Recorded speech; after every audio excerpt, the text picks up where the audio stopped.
All right, everybody, welcome back to Jim Bob's Garden. So today we're going to start pruning our fig tree. Now, if you look over here, I've got this fig tree here, which is my brown turkey fig, and I'm not going to prune it because it's just too small.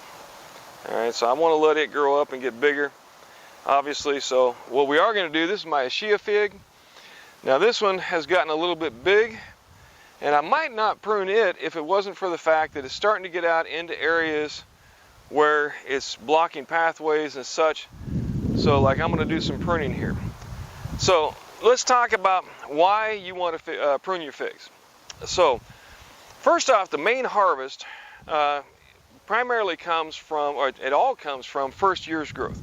Like this is where we got figs last year, or this past season, and well, I guess that was last year. We're 2021 again. Okay, so the primary harvest came from these, the first year's growth, and didn't really get hardly anything down below there. Now, some figs, you will what's called a brava harvest, which means it will come from second year growth. So some of this might provide some figs, but most of your fig production is going to come from first year growth. Beyond that, why do you want, or when do you want to prune? Well, you need to prune after the leaves are gone. Like around here, it's usually the second half of January when all the leaves have fallen off, they've frozen and what have you. But you need the leaves to be gone so that the tree is dormant. There's a couple reasons for that. Trees recover better from pruning after they're dormant, and they don't leak as much sap. You don't get as much sap because most of the sap from this tree now has gone back down into the root. All right, so that's a good time to go about doing your pruning from everything that I've read. This will be the first year I've tried to prune my figs. And then what we're going to do is we're going to start at the bottom and start working our way up. And the primary purpose for that really isn't about growing things as much as it is the idea that you want to not have sap. If I start cutting here and this does drip a little bit of sap, I don't want to be getting dripped on while I'm down here cutting away at the bottom. For some of you, you may find that the sap and even the leaves from figs will cause an allergic reaction. Hasn't been the case for me, so I'm not going to worry about it. But if you do have any kind of allergic reaction to figs, you might want to wear gloves and, you know, I don't know, something to keep it off of you, long sleeve shirt and so on. All right, with that being said, let's start talking about your pruners. Obviously, anytime you're going to do pruning, you want to sharpen your pruners. Now, the easiest way to do that is to do a 22.5-degree angle with a nice file. Now, a 90-degree angle would be this. 45 is half of that, which is in this area. 22 is about here, about half of a 45. And then basically you're just going to go and slowly take away a little bit of metal, and don't just do it in one spot. You want to kind of move your file across as you go. And the idea is to get that nice and shiny and to give you that nice edge that you need so that when you're cutting, it cuts sharp, makes it easier to cut, but also makes a cleaner, nicer cut, which will heal up easier. And kind of feel it, make sure you got a nice sharp blade. All right. And that's all there is to it. Now, some people, they like to dip their shears in alcohol or spray their shears with alcohol. I have not found the need to do that.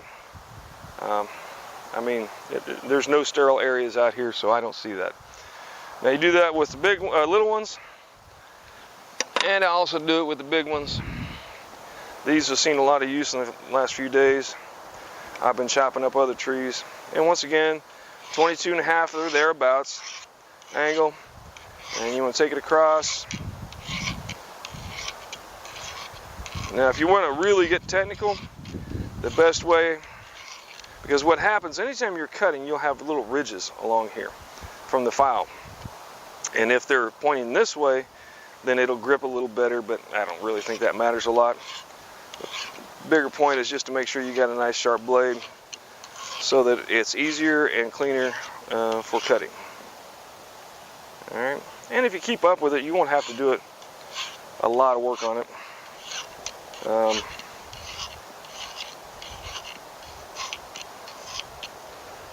So like that one was already fairly sharp still. All right, so we're going to start at the bottom and work our way up.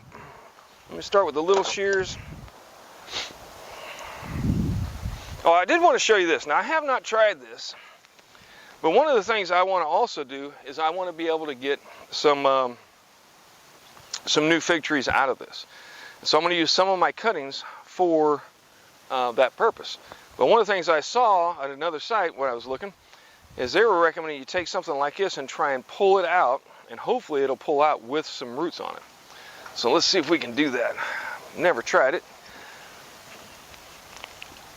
Nope, that's not happening. Let's try and dig into it, maybe. Does it have any root on it? Nope, that is not happening. Well, let's try cutting it.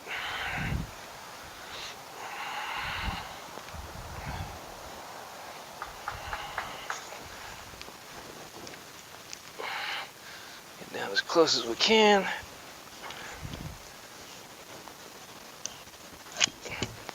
Hopefully, see, that's what we're looking for. We want a little bit of root to it. All right, so then what I'm going to do, I'm just going to throw some dirt in a pot.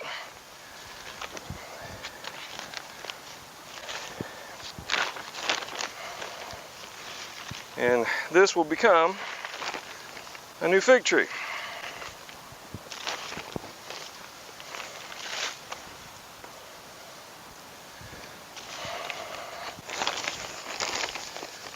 And I'll show you what I do with some of the other ones here in a little while. All right.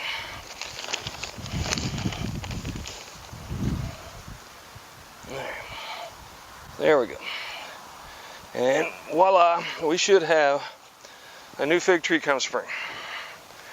All right, so let's get back to doing the cutting.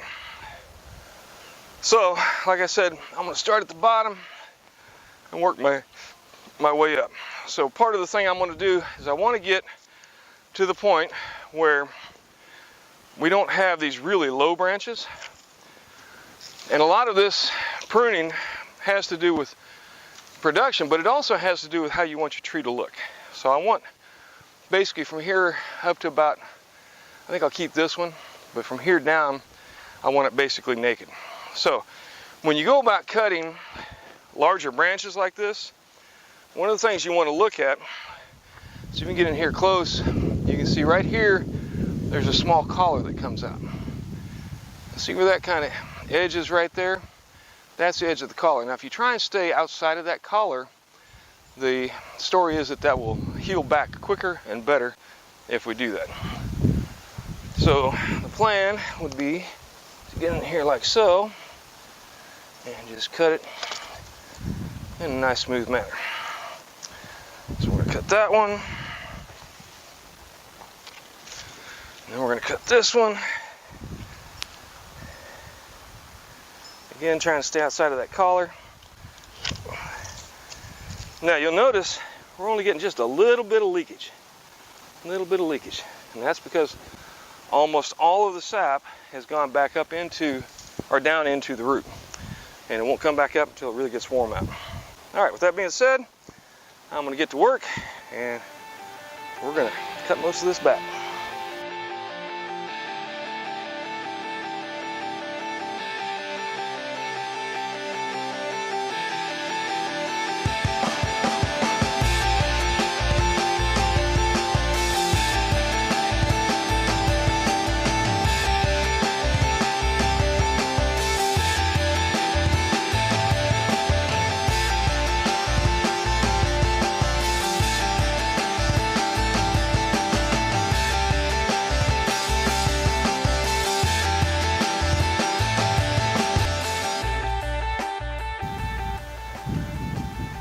Okay, so I think I pretty much got what I want. Almost everything is either outward or coming up on top. Some of the things you want to look for is crossing branches, which I really don't have any with the exception of possibly this one.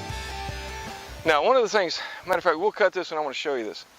So basically, if I cut this, wherever I cut it, wherever one of these little nodes is where leaves have fallen off, basically that's the direction it's going to grow. So I can determine which direction I have by where I cut it. So on this one here, for example, this node here, if I cut it here, that branch is going to come out this way. All right? Or if I cut it here, it will come out this way. All right? So I think I'm going to cut it so that I get a second branch hopefully coming out this direction. So to do that, I'm going to cut it right above that node there. And that should cause the branch to come out here. Now I also saw on one of the websites they were talking about it when you're cutting a top branch that you want to cut it at an angle so water doesn't pool on top. I don't know how important that is, but it doesn't take a lot to do, so I don't see any reason why we couldn't or can't do that. Alright, but I've gotten the shape that I kind of want.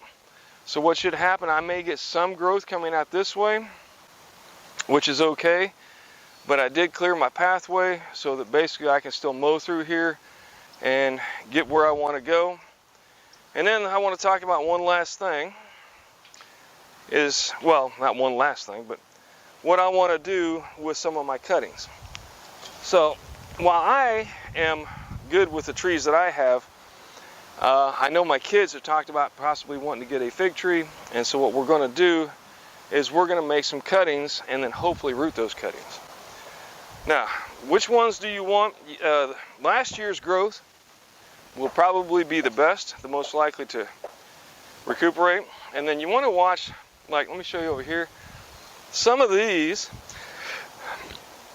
let me show you right here.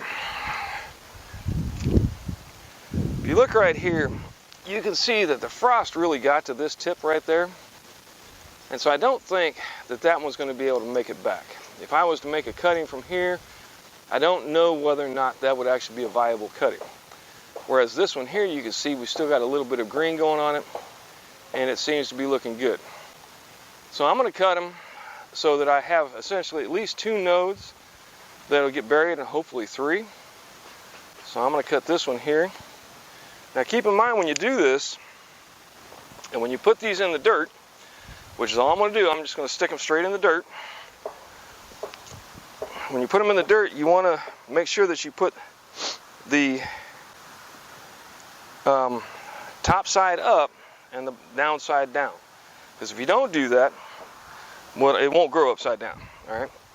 Just like if you hang your kids upside down, I'm pretty sure they wouldn't grow either. I don't know. We should try it out once maybe. What do you think? All right. So I'm going to take that one. And of course, you know, the straighter the cuttings, the better. Unless you want a curved tree, in which case do what you feel is right. And I'm basically going to do a bunch of cuttings around. Now when you push those down into the dirt,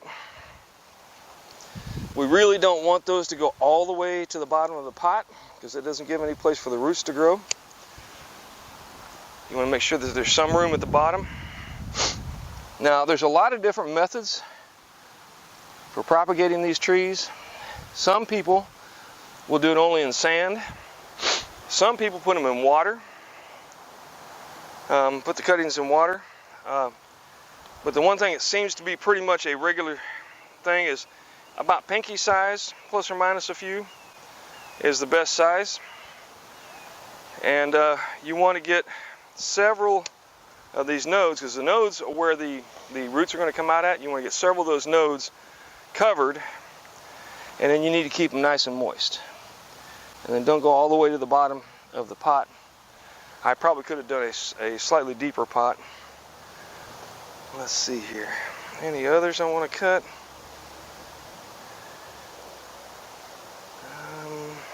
What's that one there? There's that one. There's that one. Those two should make nice ones.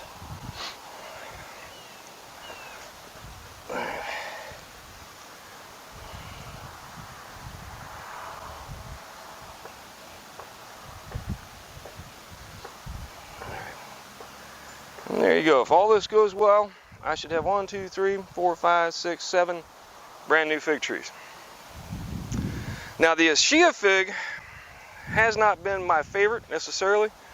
It is a good tasting fig, but it's not as sweet. The brown turkey seems to be a sweeter, better flavored fig. So I really want to get some of those, but unfortunately all the shoots that I really see that I might be able to cut back are still really small. So I'm going to let that grow another year before I start trying to take more. And then I think I'm going to try and go after another variety of fig. All right. So then what do you do with all the shoots? I'll show you. All right, so once you got it all trimmed back, obviously to be as sustainable as possible, we want to return whatever we've taken back into the soil, preferably into the area where it comes from. Now, you know, a lot of people are like, never throw debris from the plant that you got directly under the plant. But think about it. That's what nature does. Trees don't drop their leaves under some other tree. They drop the leaves under the tree that's there. And that makes the perfect compost. And so you know what? We're going to do the same with this. I'm going to return it all back to the soil and grind it all in. If you got a wood chipper, it's a fantastic thing to do. You can just cut these into small pieces and they will rot down. It's a very soft wood.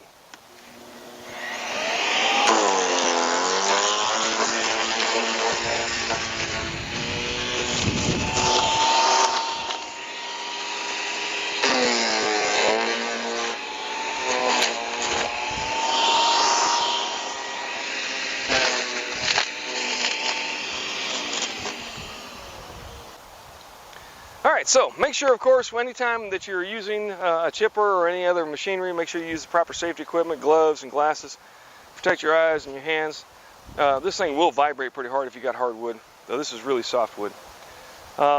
This is what I'm doing to prune up my fig tree. Hopefully it'll lead to a little bit better production. It'll definitely grow better in the shape that I want and be less in the way. If you got comments, or if you think that I should do something a little different, please feel free to give me a comment. This is my first time trying it, and I would love to get some input. Other than that, do me a favor, like, subscribe, and make a comment. Let me know what you think. If you think I could do better, tell me. I mean, I'm always up for a little bit of constructive criticism.